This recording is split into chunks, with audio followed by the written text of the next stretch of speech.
Bismillahirrahmanirrahim. Hello. Blessings, regards, greetings, and deep love to my dear light family and the global family. We have been discussing how to get over the personal problems in life and what are the factors that have the potential to cause you that harm that makes you to land up in this kind of personal problems. First and foremost, my dear ones, we discussed that today's man has lost connection with his own creator. Like an example, what I have given you, the ocean, the tide of the ocean, water splashes to the coast. It goes back, it is fortunate because the water is returned back to the ocean. Every droplet of the ocean that has come as a wave goes back and merges with the ocean and becomes the ocean. How fortunate it is, and how lucky it is, though that part of the ocean wave, part of the water splashes out, crosses out of the coast and lands in the soil. It doesn't go back. As a result, those water droplets, though they are the same ocean, part of the ocean, they get dried up, they get absorbed by the soil, and they are lost, they are disconnected with the parent, and they got completely disconnected, destroyed. And tell me, is it not an eye-opener for all of us that gives us an awakening that yes, even I am the tiny droplet, even I am the tiny ray of my Divine Father's Noor. As long as my connection is with Him, as long as my longing is for Him, as long as my feelings, my iman, my yaqeen, my trust is for Him, in Him,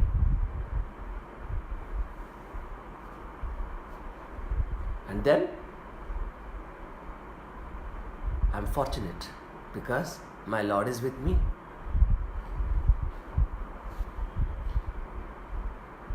My Lord is with me. My Rabb, my Malik is with me. And it has been asked once to a famous Sufi saint, a great Sufi saint.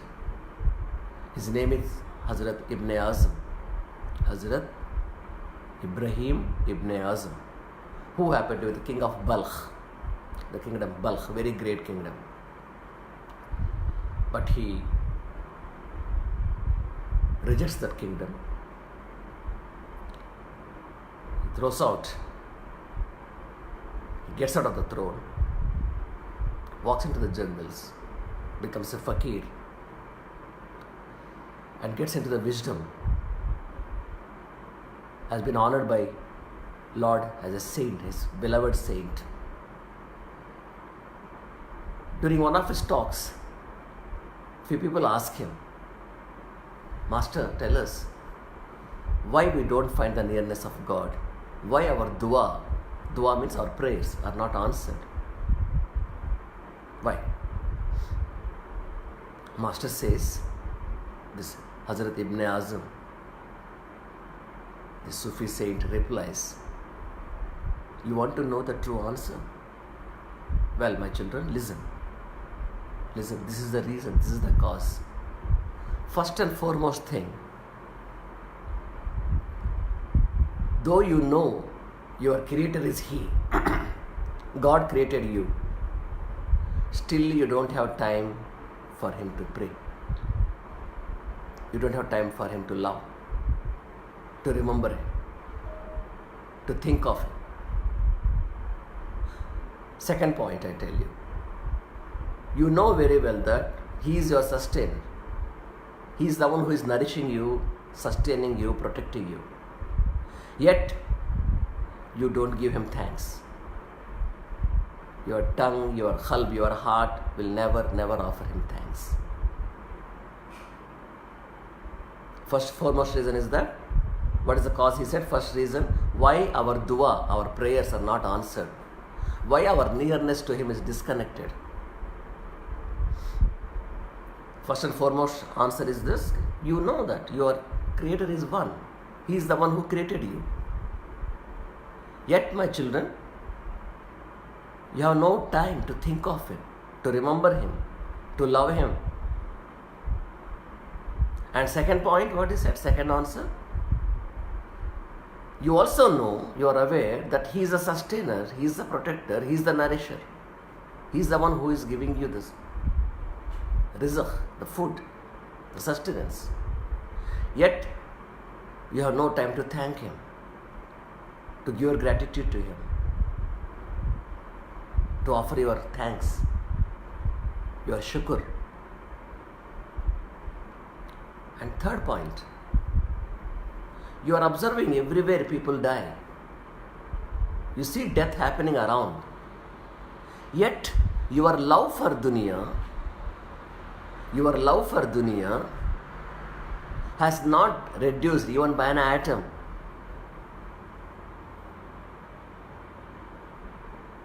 Even by an atom.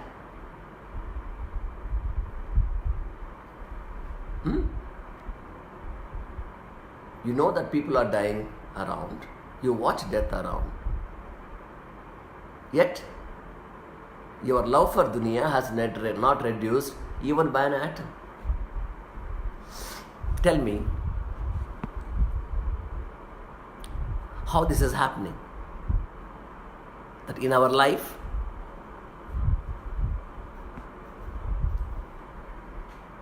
all these three things are not applicable. And fourth one, he also said, Master said that, you know that you have nafs, the lower self, the mind part. You are also aware that there is an inner consciousness that keeps warning you many times not to do faults, not to do mistakes, not to hurt others. Yet you never feed enough noor to your inner part, whereas all your life you are busy engaging your outer self, your nafs. This is the fourth point. This is the fourth one. Don't we do that? First and foremost thing what we do that, we take part. We take prior importance. We give utmost priority to our outer self. How we look, how we appear, how comfortable we are, how luxurious we are, how safe we are, how protected we are, how selfish we are, all these are factors. But when it comes to our inner being, we have no inclination for that. And tell me, let me also say you one more thing. You have been observing in this world, people overuse their tongue. People overuse their eyesight. Rather misuse eyesight. This is the right word, appropriate word. Whereas the Master has said, the Sufi Masters say, these two things you will be very cautious because your senses cannot be trusted. Your outer senses. The senses that are controlled by the false self, the ego self, nafs-e ammara. Those senses cannot be trusted completely because these senses, these five senses of yours, especially the eye, the tongue. Why? Because they cannot be trusted. Why? Because these things are not under the control of your khalq, the inner purity, that purified self. No. They are under the control of your nafs-e ammara, the outer self, the ego self, the pseudo self, false self, the dark self. The self that contains the energy of suras and asura, the pure and impure energies, good and evil forces. So, when a disciple takes the lessons from the Sufi master, the great, this master's advice, that the great advice, the very valuable one, the very important one, let me tell you this, that nafse hifazat. First and foremost thing, what they advise, what they teach their student, nafse hifazat. Means the lower self has to be come under the control. For that, what you got to do? Nazare hifazat. Nazare hifazat. Nazare pares. In the sense, your eyes have to be downcasting looks.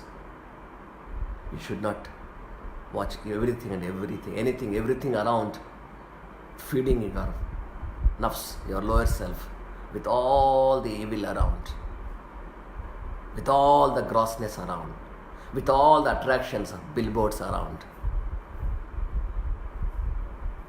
So, Nazare Hifazat is very important. That's what they teach. And the second one, what they teach? Zubane Hifazat. Zuban means the tongue, the speech. Don't you know, my dear ones, my sweet light family, that out of all creatures you watch around here in this world, in this creation, on this planet Earth, only man is the fortunate one who has been given the gift of gab, as we call it, the tongue to express the speech, the communication skills, the tongue, the expression. He can talk. You and me can talk. I'm reaching you through my words right now.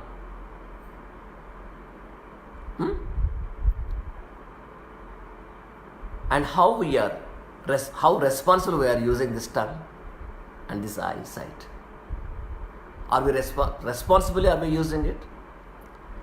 Or rather are misusing it? Today's common man, today's ignorant man, today's man of Kali Yuga.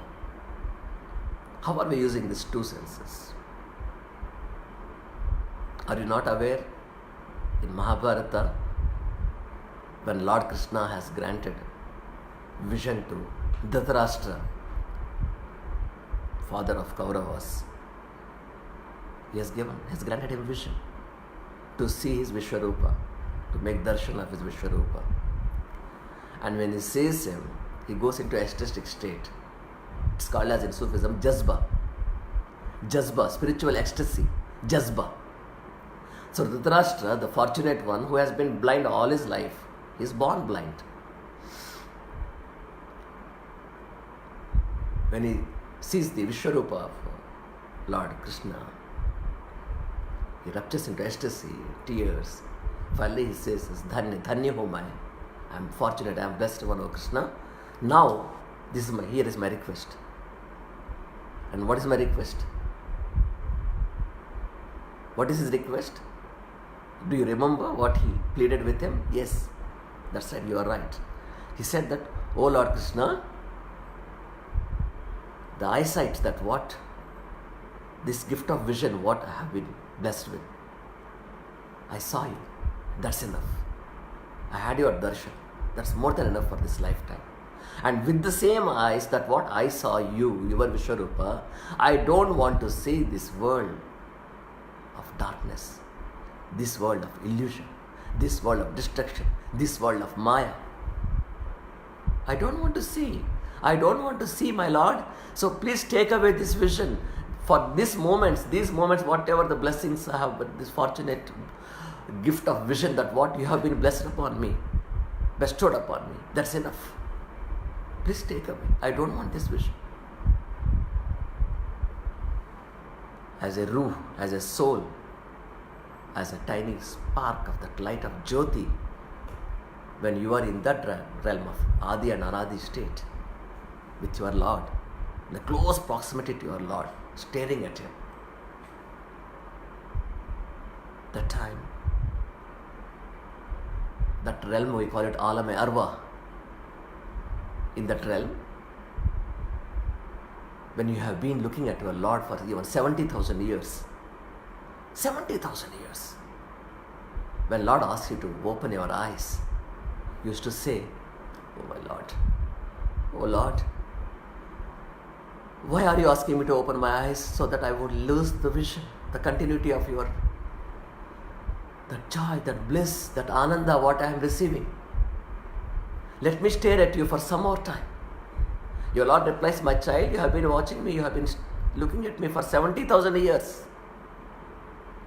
70,000 saal, 70,000 years, you have been looking at me, my child. Now why don't you open your eyes? As a soul, as a ruh, you say that, as a spirit, you reply him that, oh Lord, it's not even a moment has passed since I am looking at you. It's not even a moment. So please allow me for some more time. This is what every soul pleads with him. That kind of life it is there. That kind of joy. Now tell me, problems what we call, karma what we call, conflicts what you call, disease what you call here, suffering what you call, deceit what you call, where from it is coming? Is man not responsible for all this, my dear ones here? That means man is not precipitating karma here. Is he not precipitating karma here through his actions? As I said, the Sufi saint, what first he teaches? Yes, Nazare, Parasgari, Nazare Hifazat.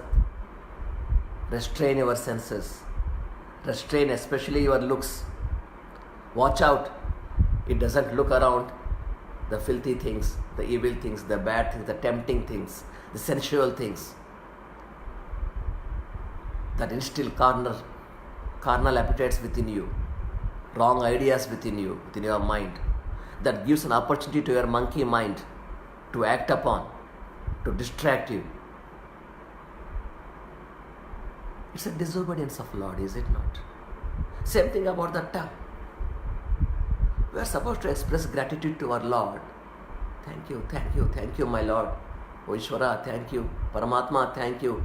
Parvardigar, thank you. Shukur, shukur, shukur. Instead of this, what we say through this with this tongue? We say a lot, we talk a lot. I mean, we hurt many around us. We hurt people. We cause injury to their qalbs, to their hearts. Even a physical injury is fine. It recedes after some time, it gets healed. But not the internal injury that what hurt you caused to people. They remember it for a long, long, long time. They cannot get over with it, especially some who are very sensitive. And you cannot forget and forgive people also because of this. Though it's a challenge in most of the cases. Please reflect upon this. So our problems in life, are we not the creators? Are we not the makers? Creator has created the creation. Before he created the whole creation, he created his raham, his rahmat, his mercy, his grace, his compassion. So grace is the thing that he has created first.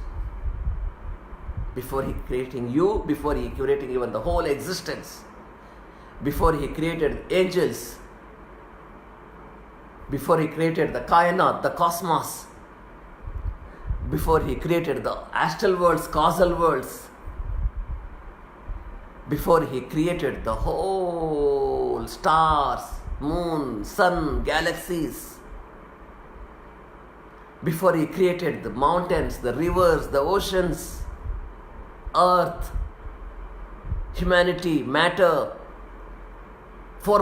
his foremost creation is, yes, that is his grace, divine grace.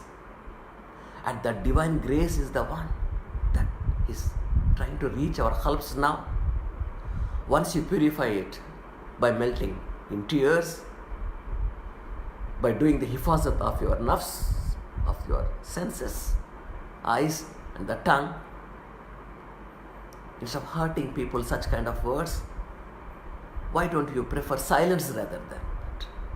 Be silent. That's enough. Your karma has been dissolved to a larger extent. At least no fresh karma. My sweet ones. Lower your eyes. When you are walking, when you are, sitting around. Lower your vision so that you will escape from a lot of bombardment, sensual bombardment. The data, whatever tries to reach you through these doors and windows of your mind, the monkey mind, that triggers many kinds of energies within you. And these energies and shaktis I must talk about, because people who are in problems, they try to adopt shortcuts. They go to such kind of gurus, so-called gurus, tantriks. Those people who do this kind of tantra, mantra, yukta, shaktis. They say, I am the upasaka of so many shaktis. So and so divine power is within me. So and so miracles, powers, I'll show you. He also shows you certain illusionary tricks, what he calls powers, siddhis. He tries to trap you and extracts a lot of money from you, instills fear in you, saying that I will cure all your problems. You have them because your problems are because of this issue.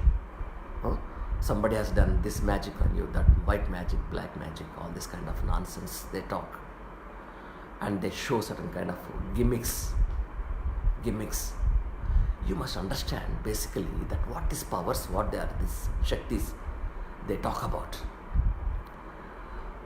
Even I have been, when I was not in this consciousness, I also have been one way or other persuaded to believe this way, that these shaktis are real, what these upasakas, so-called babas, so-called gurus, so-called tantriks, display to common man, to snare at him, to trap him, to extract his money, his peace of mind.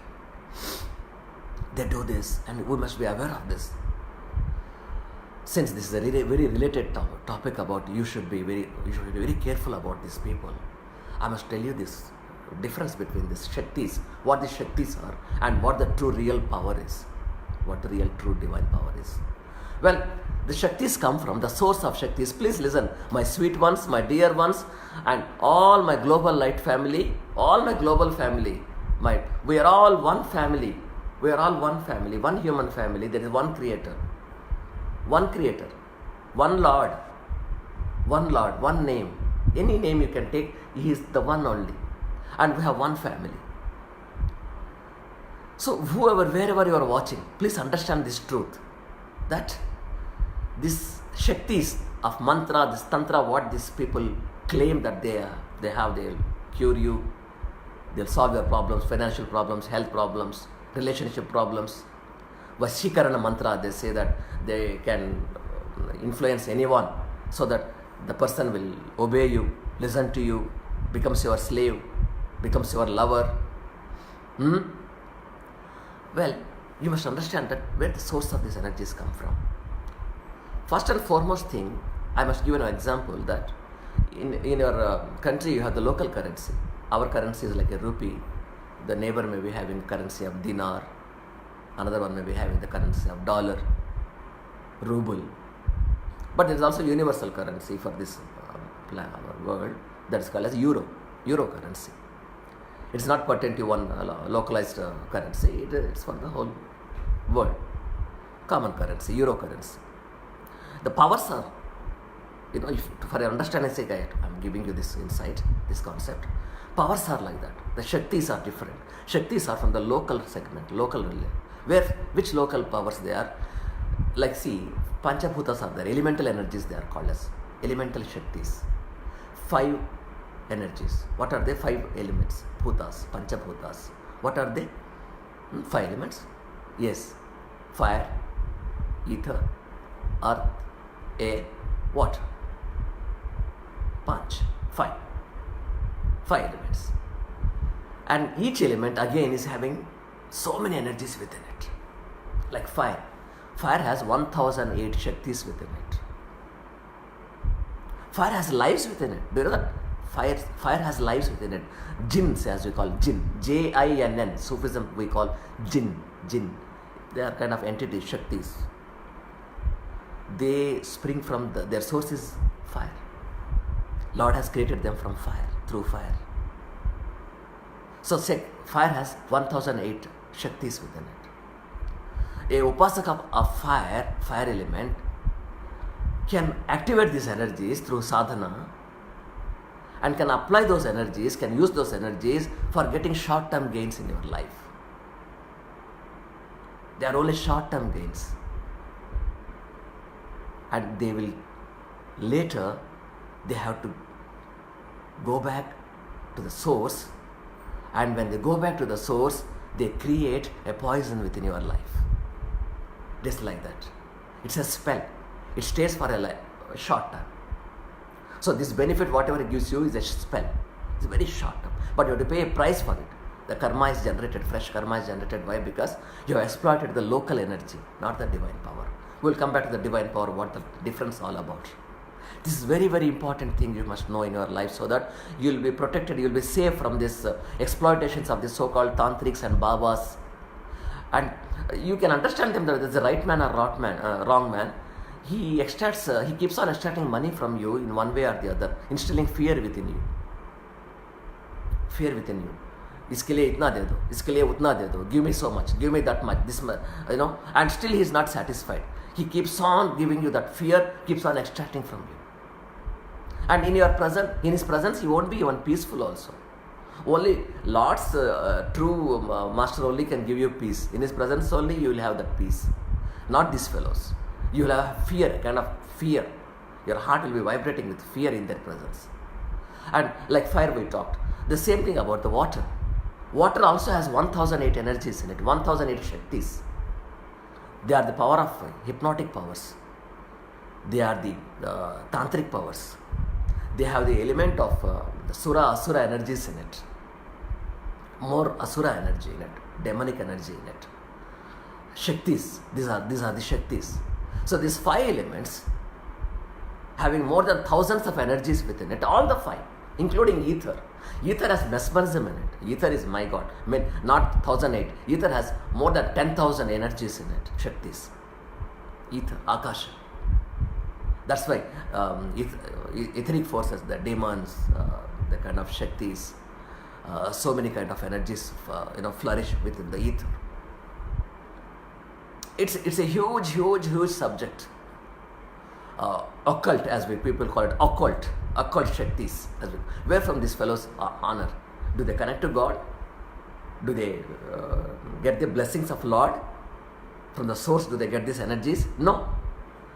Their gurus, their teachers teach them, including these ghoras, aghoras, whatever you call these fellows, these guys, with due respect to everyone, let me talk to you this thing, that these people have harnessed these Shaktis through these entities. Fire is not just a fire. Fire is an entity. Agni Deva, as we call it, like that fire is an entity. Same way, these elemental energies, the Shaktis, when they learn how to tap these energies, and also there are certain kind of babas and tantriks, they do vasikarana.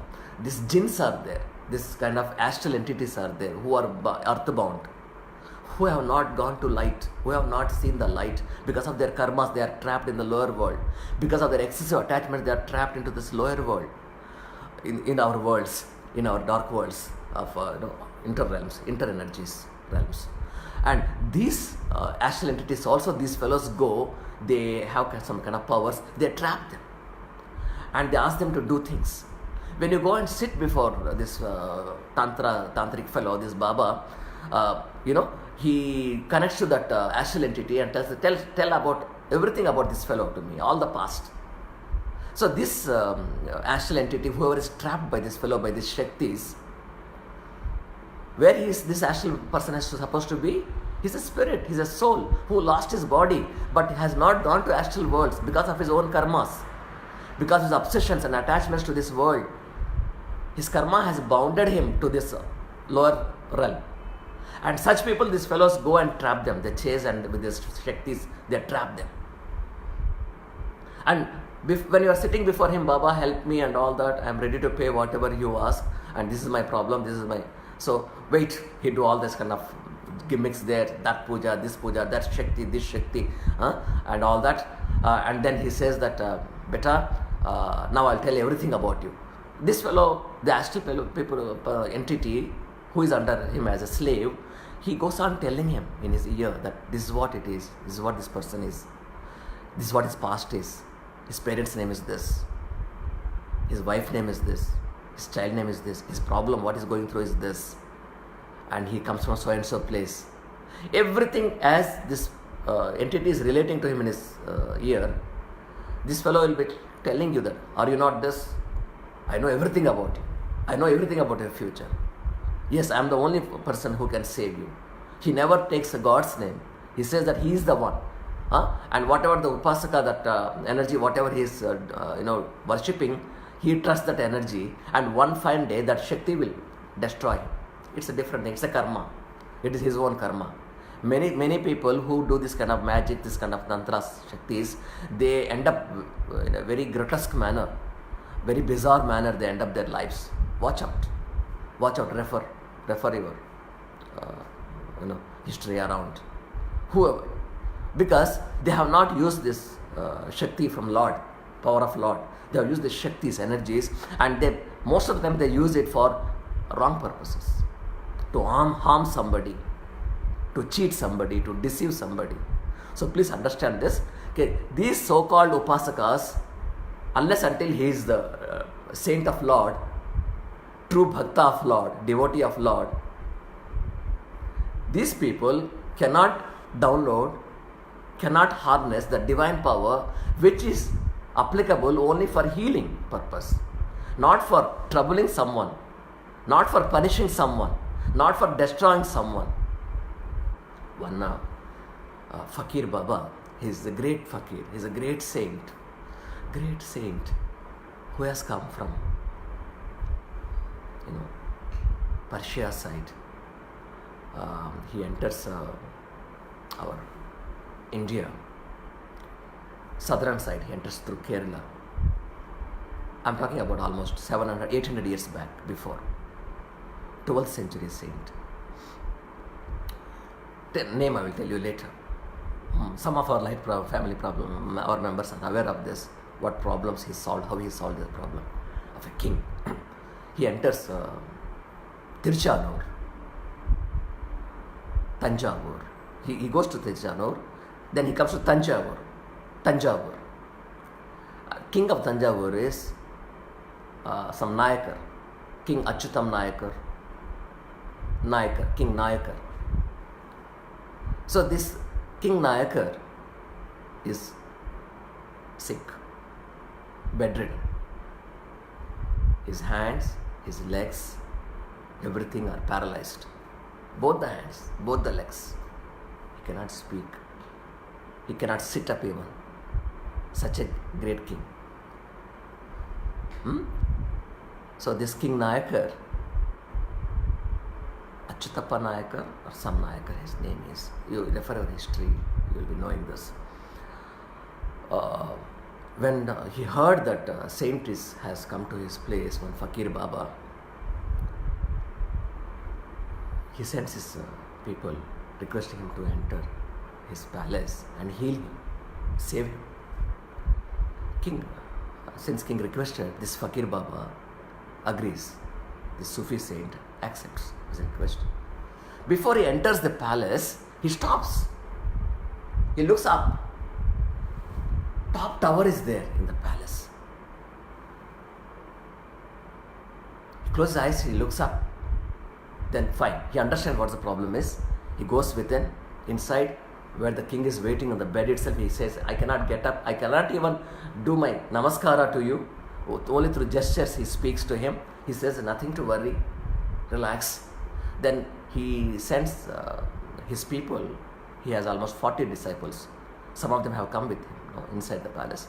So he sends them along with the guard of that palace up to the tower, the palace tower, deep up, giving some instructions saying that there is a dove there, pigeon, bird, get it. In whatever state it is, carefully get it. So they go there, they find there one wounded pigeon which cannot move. they bring it. Slowly, our fakir, our master, our Sufi saint master, slowly touches the bird, cares the bird, gives it love, and from one under its wing, he lifts the wing and takes away one needle. One needle has been pierced into the wing.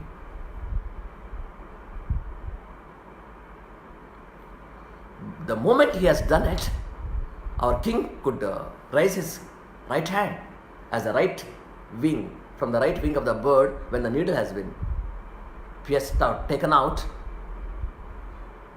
The king, Achyutappa Nayakar, could raise his right hand. It's a miracle.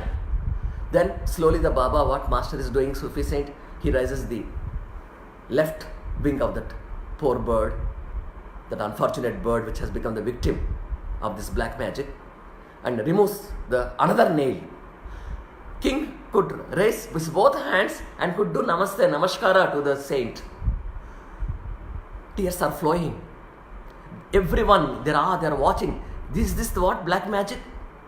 Is this what can happen to such a king, such a powerful one? Slowly, under the belly, under the so many parts, the neck, at so many parts, this needles he keeps on removing by saying La ilaha illallah, Bismillahir Rahmanir Rahim, La ilaha illallah, Muhammadur Rasulullah. This is what the mantra he was slowly uttering inside, which today I am sharing with you, my dear sweet ones. Every time he says La ilaha illallah, Bismillahir Rahmanir Rahim, Auz billahi minash shaitanir rajim, Auz billahi minash shaitanir rajim. Oh Lord, protect me, save me against the energies of the accursed one, against the shaktis of the accursed one, against the influence of this devil one. This is what Auz billahi minash shaitanir rajim means. Bismillahir Rahmanir Rahim. In the name of Allah, in the name of God, in the name of Yeshwara, the most beneficent, the most merciful, the most compassionate. La ilaha illallah, Muhammadur Rasulullah. And as he's saying this, he keeps removing all the nails. Almost there were 12 nails were there all over that poor wretched bird.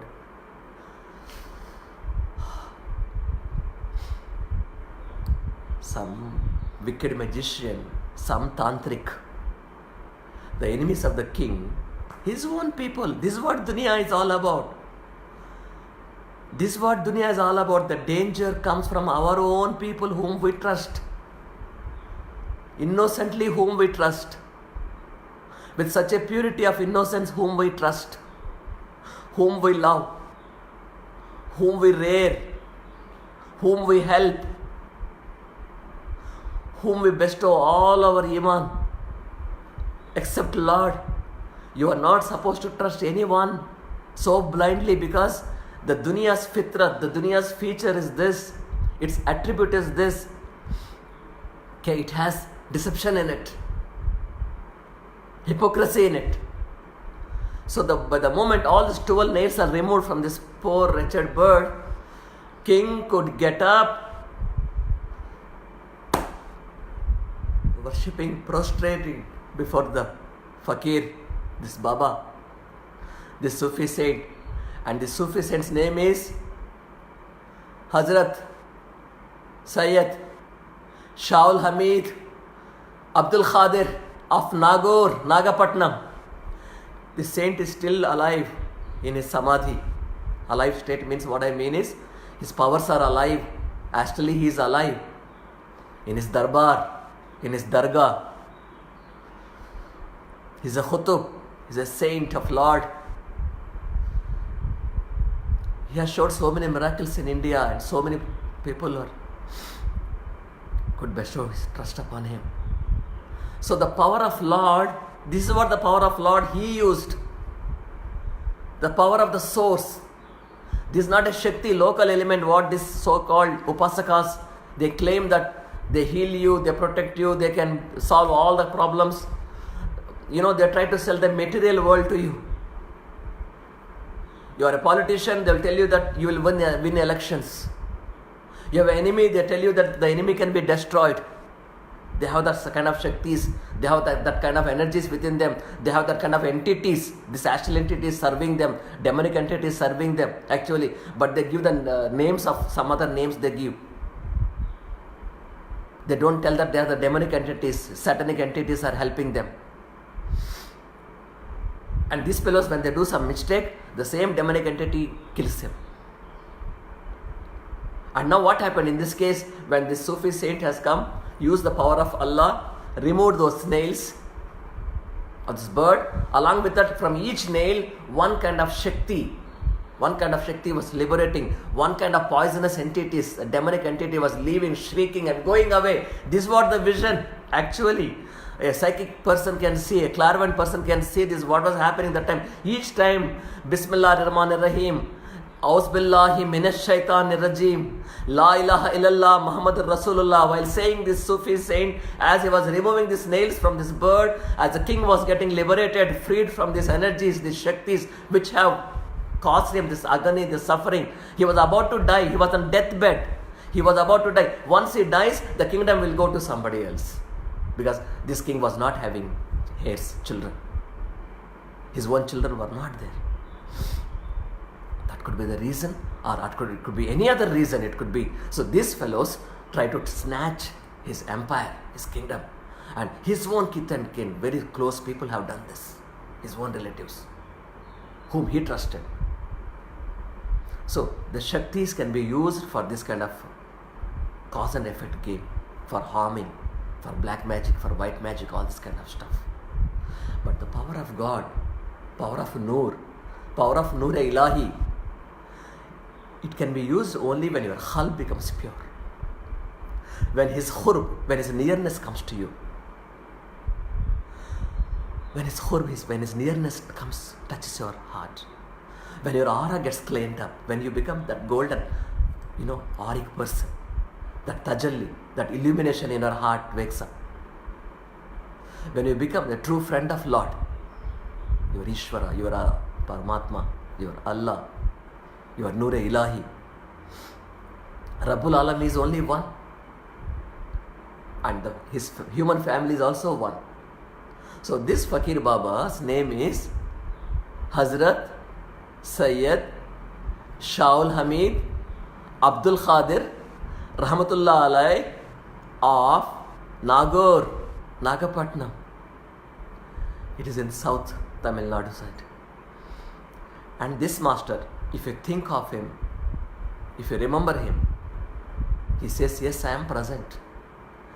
Any saint, Ramakrishna Paramahamsa, Mahavatar Babaji, Yogananda Paramahamsa, Shirdi Sai Baba, Hazrat Nizamuddin Awliya of Delhi, Khaja Gharibun Nawaz of Ajmer,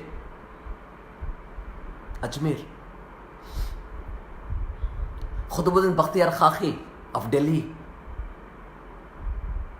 Hazrat Nasiruddin Chiragh of Delhi,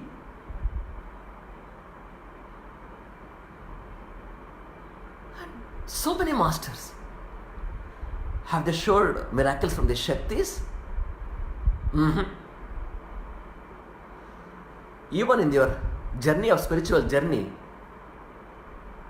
when you start getting the purity of Lord, when the power of Lord starts descending within you, certain Shaktis already leave you, the gross energies, these gross Shaktis, and the divine power enters you, Nur, his Nur Ilahi. That time, miracles do happen through you. When you start saying certain words, it happens. When you touch someone, he gets healed. They start seeing the visions of higher dimensions. They go into raptural ecstasy, spiritual ecstasy, by the touch, with the presence of the Master himself. Even through his qalb, through his just heart, in silence, Master can reflect so much, can take away so much of grossness from your hearts, from the common man's heart. This kind of miracles come. Some people, during that time, they get tempted with these powers, what they got, and they start, feeding their ego self, and they get distracted. Lord will not allow them further elevation. No further promotion to that saint. He is not a saint, first of all. This man was a learning student in the spirituality.